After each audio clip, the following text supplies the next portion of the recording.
মেয়েদের পিছনে ঘুরঘুর করা এগুলো হলো লুচ্চা বদমাইশ অসভ্য ছেলের স্বভাব।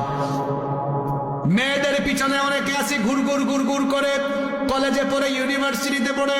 খবরদার আমার যুবক ভাইয়েরা, ছাত্র জীবনে কোনো নারীর ফিতনায় পড়ো না, তোমার ক্যারিয়ার ধ্বংস হয়ে যাবে। ছাত্র জীবনে তুমি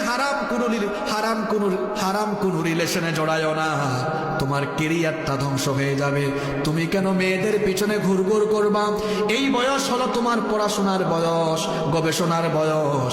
এই বয়সে পড়ার টেবিলে মনোযোগী হও, গবেষণায় মনোযোগী হও। আজান হলে নামাজে চলে যাও। যদি তোমার পড়াশোনায় গবেষণায় মনোযোগ থাকে, ক্যারিয়ার সুন্দর হবে। আজান হলে যদি নামাজে যেতে পারো, চরিত্র ভালো হবে, ক্যারিয়ার সুন্দর। আর চরিত্র যদি ভালো হয়, কোনো মেয়ের পিছনে তুমি ঘুরঘুর করা লাগবে না। এই খুলনার সুন্দরী সুন্দরী মেয়ের বাপ তোমার পিছনে